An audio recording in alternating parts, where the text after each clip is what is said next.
Bom dia a todos. Eu sou o Bruno Ribeiro. Eu vou fazer mais um vídeo aí sobre o que tem acontecido, principalmente no entorno da América do Sul, nessa última semana. É, e dessa semana eu selecionei alguns eventos que aconteceram na América do Sul. Teve um rio atmosférico no Chile que causou chuva intensa e até algumas inundações e enchentes na área do centro do Chile. É, Teve também alguns efeitos aí no leste dos Andes. Teve ventos intensos em Mendoza, um intenso jato de baixos níveis também que aconteceu na Bacia do Prata, com ventos que possivelmente foram recordes aí em baixos níveis sobre Buenos Aires.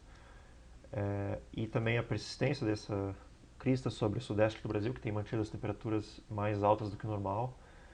E por fim, a chuva intensa que aconteceu no litoral do Nordeste. Então tem bastante eventos aí que aconteceram nessa última semana. Então, começando pelo rio atmosférico no Chile, esse mapa aqui mostra o fluxo integrado de vapor d'água, o transporte integrado de vapor d'água.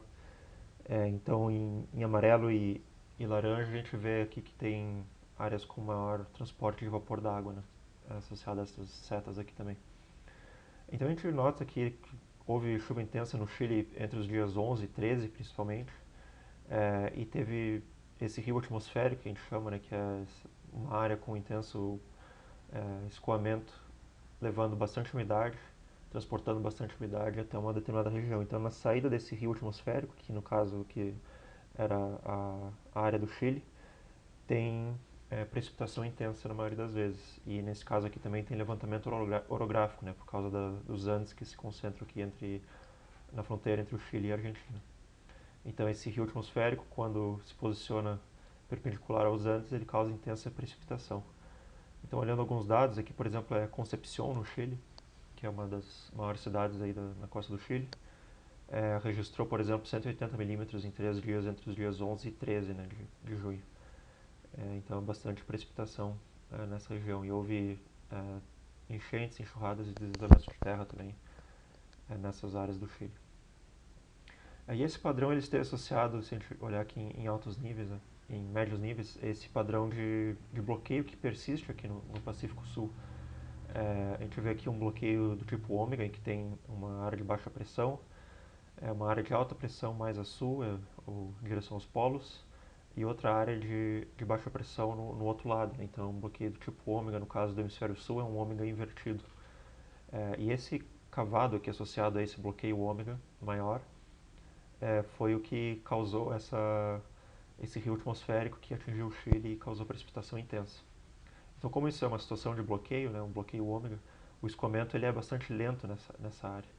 Então, se a gente voltar aqui lá para o dia 9, mais ou menos, e for avançando, dá para ver que esse bloqueio ômega ele se forma conforme essa crista aqui se desenvolve nessa área do Chile, em torno de 120 graus oeste.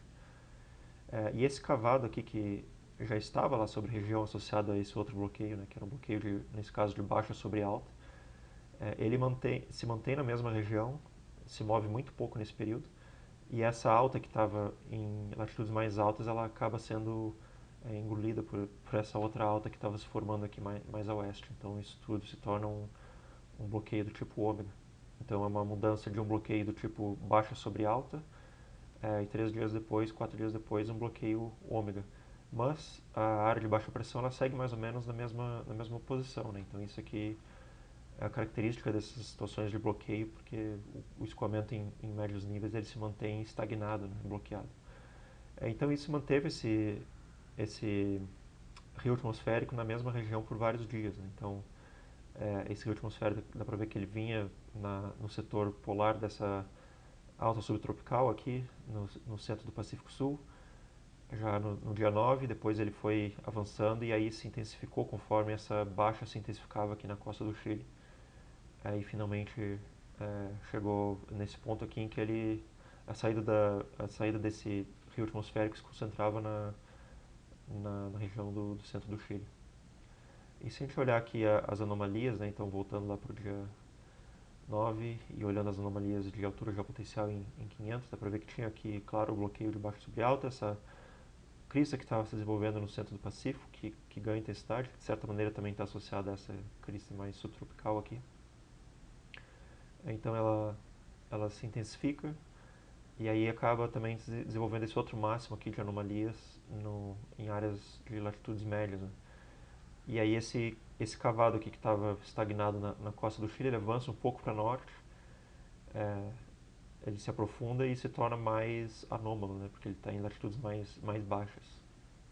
Então esse cavado aqui que se mantém por alguns dias, entre os dias 10 e 13 principalmente, ele mantém esse rio atmosférico aqui nessa região. Então, se a gente olhar as anomalias de água precipitável aqui, dá para ver que esse rio atmosférico ele vinha aqui ao longo dessa crista e depois ele se intensificou aqui na costa do Chile, associado a anomalias de água precipitável e da ordem de 2 a 3 desvios padrão acima do normal. Então, água precipitável acima do normal e também um intenso transporte de água precipitável em direção ao centro do Chile, que favoreceram essa ocorrência de precipitação intensa, né, nessa área aqui, né? E aí, focando um pouco mais na América do Sul também, outro fator interessante é que, bom, a gente tem observado essa crista intensa sobre o Sudeste, né? Então, dá para ver que voltando lá no início de junho, essa crista se mantém aqui no centro do Brasil e tem mantido altas temperaturas no Sudeste e Centro-Oeste do Brasil. E o que esse sistema aqui faz é que, como ele favorece precipitação intensa no Chile, ele causa escoamento divergente em altos níveis, que é evidenciado por esses mapas aqui. Se a gente voltar lá no início do evento, lá no dia 10, quando começa a chover bastante no Chile, a gente vê bastante movimento ascendente aqui em vermelho, bem na saída desse jato de altos níveis também. E conforme essa precipitação ocorre no Chile, a gente vê que tem escoamento divergente aqui em altos níveis. Então, esses vetores aqui pretos indicam o vento divergente entre 200 e 300 HPA. Então, conforme a precipitação intensa acontece, há vento divergente. E o que é interessante é que esse vento divergente ele aponta em direção a essa crista que está aqui no centro do Brasil. Ou seja, isso aqui significa que está tendo movimento ascendente aqui, movimento orográfico nos Andes, precipitação intensa, divergência em altos níveis e convergência em direção a essa área de alta pressão aqui em médios níveis sobre o centro do Brasil. Isso eu comentei um pouco na semana passada também, no outro vídeo que eu fiz, em que havia convecção aqui acontecendo na Amazônia e essa convecção ela causava divergência em altos níveis que também convergia em direção ao centro do Brasil. E nesse caso aqui, essa área aqui de precipitação associada ao rio atmosférico no Chile também tem o mesmo efeito. Então essas duas áreas com convecção ativa, elas causam divergência, onde tem precipitação intensa, e convergência em outras áreas, no caso no centro do Brasil. E isso tudo mantém aquela crista em médios níveis que tem mantido as temperaturas bastante altas aqui no centro do Brasil, que eu vou comentar um pouco mais também depois.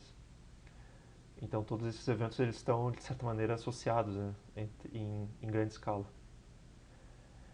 Bom, então houve esse rio atmosférico aqui no Chile, precipitação intensa, e também houve algumas tempestades severas aqui no oceano entre os dias 13 e 14, associadas a essa crista que também se desenvolveu aqui na Bacia do Prata. Então essa situação como eu falei, de desenvolvimento dessa crista em 500 HPA, dá para ver que essa crista se alonga, ela não só está presente aqui no centro do Brasil, mas ela se alonga até a Bacia do Prata, aqui nesses dias, dia 12 e 13, né? E isso esteve associado a uma frente quente que avançou para sul pelo oceano e causou algumas tempestades severas aqui no oceano e também teve um jato de baixos níveis bastante intenso conforme esse cavado se aproximava aqui dos Andes, né?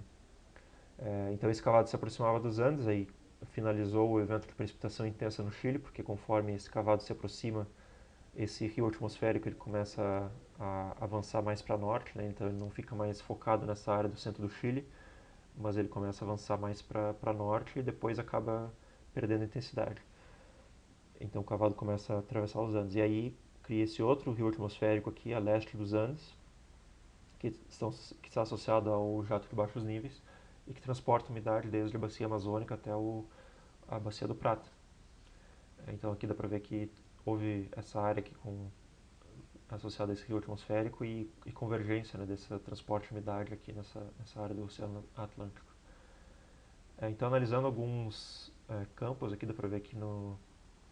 Isso aqui é no dia 13, então dá para ver essa frente aqui pelo campo de temperatura potencial equivalente e conforme você vai avançando aqui no dia 11, 12, essa frente vai avançando em direção ao oceano como uma frente quente.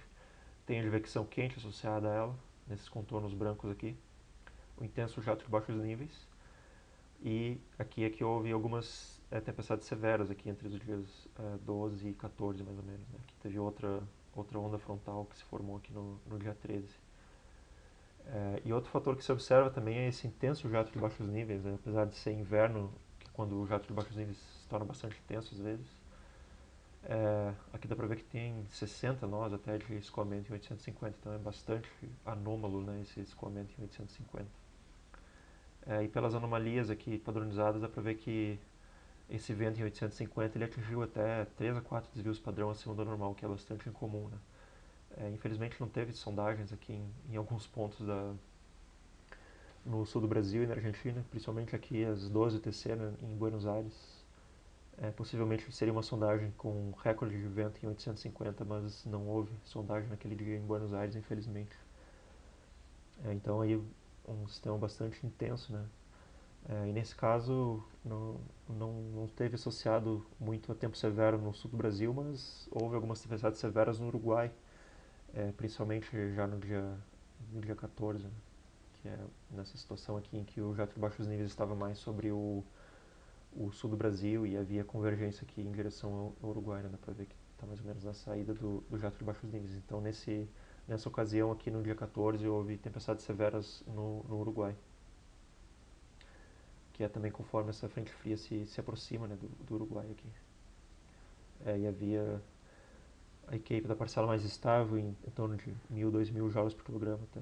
Em alguns pontos aqui no noroeste do Uruguai. Que esse aqui é um mapa utilizando o GFS, né? Ele subestima um pouco geralmente a instabilidade. Mas havia instabilidade significativa aqui no Uruguai e esses elementos do vento bastante intenso.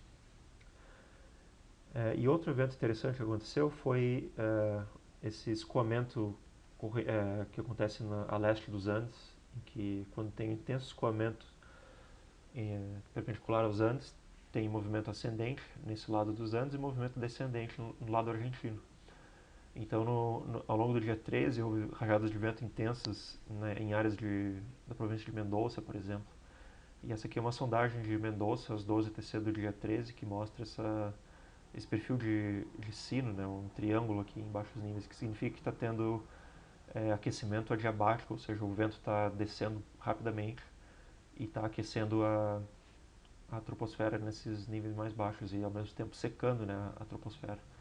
Então forma esse perfil que indica uma camada limite bastante misturada, pois a temperatura potencial ela é basicamente constante e intenso movimento descendente que em algumas vezes está associado a rajadas de vento intenso, né, que até causam alguns danos nessas áreas no sotavento dos Andes. Então uma sondagem bastante interessante aqui em Mendoza nesse dia 13 de junho às 12 TC. E voltando agora para a questão daquela crista anômala, né? Então teve toda essa série de eventos aqui que aconteceu desde o Chile até a Bacia do Prata. E esse jato de baixos níveis intenso, ele também transportou umidade para essa área do Atlântico, onde teve algumas tempestades aqui intensas entre os dias 13 e 14, que também causa um movimento ascendente. Essa área aqui, na saída do jato de baixos níveis, causa um movimento ascendente, que causa movimento divergente em altos níveis e também segue reintensificando essa crista aqui sobre o centro e sudeste do Brasil. Então, em termos de anomalia, em 500 HPA, dá para ver que essa crista estava mais a oeste aqui, enquanto acontecia esse rio atmosférico no Chile, e ela se propagou um pouco para leste, né, conforme esse cavalo se aproximava, e essas áreas de convecção aconteciam mais a leste, aqui no Oceano Atlântico. Então, mais uma vez, voltando aqui nos campos de vento divergente em altos níveis, dá para ver que conforme aquelas tempestades aconteciam aqui no Atlântico e tinha bastante levantamento associado à saída do jato de baixos níveis, havia esse movimento divergente também em direção a essa crista aqui que nesse caso estava posicionada um pouco mais a leste, ela estava se movendo para leste, então tinha um movimento é, convergente em altos níveis aqui, mantendo essa crista e deslocando ela mais para leste. E além disso também, aqui no às 12h30 do dia 13, por exemplo, você observa outro fator que foi interessante na manutenção dessa crista, que é a posição dos jatos. Então, quando você tem um jato, nesse caso aqui, você tem movimento ascendente na entrada equatorial e movimento descendente na entrada polar, que é bem onde estava essa crista aqui. E além disso, tinha outro jato aqui mais a sul, né, com posição com vento de sudoeste para nordeste e com a saída equatorial também posicionada nessa área aqui. Então, a posição dos jatos também favorecia movimento descendente nessa crista aqui, que estava, nesse caso, se movendo para leste, na costa da região sudeste. Então, isso tudo intensificou essa crista aqui, que dá para ver que ela atingiu bastante intensidade aqui nos dias 13 e depois do dia 14. Então, conforme esses jatos se posicionaram nessa região aqui, e houve divergência em altos níveis nessa área aqui, convergência em altos níveis nessa área aqui, essa crista se intensificou entre os dias 13 e 14. E aqui no dia 14, inclusive, se observa que essa crista ela atinge 3 desvios padrão acima do normal, o que é bastante significativo. E aí, olhando algumas sondagens aqui, por exemplo, do Rio de Janeiro, a gente observa que teve no dia 14 às 12 TC, a altura geopotencial em 500 HPA ela chegou a 5.960 metros, o que é bastante alto, né? E eu analisei alguns dados da reanálise era 5 e isso é o recorde, pelo menos desde 1979, ou seja, mais de 40 anos aí de dados, essa altura geopotencial em 500 HPA, né? Então, essa intensa anomalia aqui que está também cobrindo parte do Rio de Janeiro está associada a esse recorde de altura geopotencial em 500 HPA e essa crista que se mantém e também mantém as temperaturas altas aqui no centro do país, né?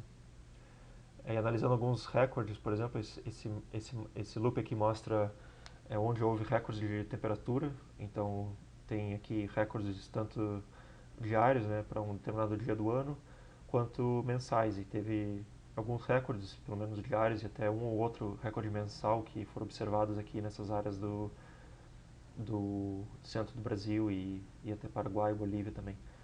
Então esse mapa aqui mostra desde ontem à tarde, então teve alguns recordes aí acontecendo aqui nessa área da Bolívia e do Paraguai, e hoje à tarde acontecendo, hoje é dia 15, né, acontecendo alguns recordes aqui também perto do sudeste do Brasil. Então também associado a essas temperaturas aí bastante altas que tem acontecido e permanecido, né, nessa área do centro do Brasil e agora mais na região sudeste, né, principalmente, nesse fim de semana. Bom, e finalmente, o último evento que eu vou comentar é esse evento de precipitação intensa que aconteceu na costa do Nordeste. Então, esses que são acumulados nas últimas 24 horas, nesta manhã do dia 15 de junho, pelas estações de CEMADEM. Então, teve alguns pontos com mais de 150 milímetros aqui na costa de Pernambuco. E foi um evento bastante generalizado, teve áreas até bem dentro do interior do continente aqui com 120 e poucos milímetros, e até na região metropolitana aqui de Recife teve mais de 100 milímetros. Então não é nada extremo, mas sem dúvida é precipitação intensa que provavelmente causou alguns transtornos aqui nessa área de Recife, né? E esse evento foi associado a esses distúrbios de leste, ocorre comumente aqui na costa do Nordeste. Geralmente o pico dessa atividade é entre abril e maio, mas nós estamos em junho, então ainda é uma estação favorável, né, à ocorrência desses eventos de precipitação intensa na costa do Nordeste. E dá para ver aqui que teve topos de nuvem aí com temperaturas bastante baixas até, né, com menos 40, menos 60, que significa que foram nuvens bastante profundas e com presença de gelo, inclusive, né? Então não é aquele caso clássico de precipitação quente, né, que ocorre às vezes aqui na costa do Nordeste, em que as temperaturas das nuvens não ficam muito baixas, né? Elas ficam em torno de menos 20 aí, Então dentro das nuvens ainda tem água e gelo, né? Mas nesse caso aqui as temperaturas ficaram abaixo de menos 40, né? Conforme evidenciado pelo verde aqui. E abaixo de menos 40 geralmente é quase que tudo gelo, né? Então foram nuvens frias aí que causaram essa precipitação intensa na região metropolitana de Recife. E aí voltando um pouco, as precipitações aconteceram entre o dia madrugada do dia 14 e dia 15. Então dá para ver que tem esses máximos de água precipitável aqui que avançam em direção à costa. E aí no dia 14 começou a se organizar esse máximo aqui com água precipitável em torno de 40, 45 milímetros.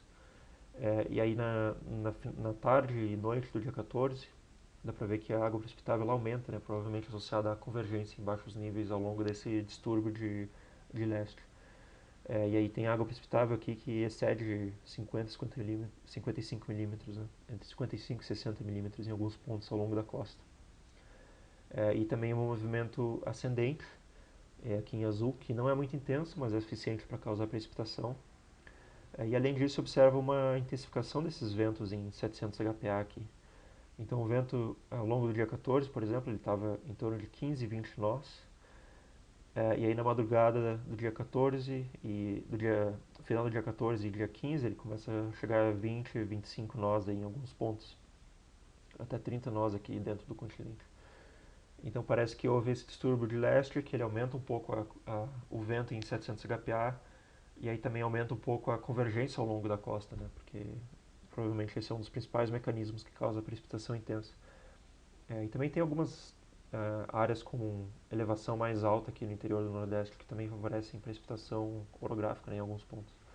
Em 850 também se observa que houve essa intensificação dos ventos aqui de 20 nós até 25 nós, aí 30 nós até dentro do continente. Então esses ventos intensificam um pouco, aumentam a convergência ao longo da costa e aí causam um movimento ascendente que, associado àquela água precipitável de 55 a 60 milímetros, causa precipitação intensa. E geralmente os modelos não são muito bons nesse tipo de situação. A gente observa que o GFS, por exemplo, a previsão aqui inicializada era ter sido dia 14, antes de acontecer o evento ele indicava o máximo de 40, 50 milímetros, até alguns pontos aqui chegou até 90, mas no oceano, né, não ao longo da costa. Mas em áreas de Pernambuco aqui ele indicava em torno de 40, 50 milímetros, né? Então é um problema que os modelos têm em representar esses distúrbios de leste aqui que causam precipitação intensa. Então foi uma semana bastante ativa aí na América do Sul, com vários eventos de grande escala e eventos associados, né, que desde aquelas precipitações intensas no Chile, que favoreceram a manutenção dessa crista aí sobre o centro do país, do Brasil, e manutenção das temperaturas altas, até esse evento aqui de precipitação intensa na costa do Nordeste. Então era isso, e até uma próxima.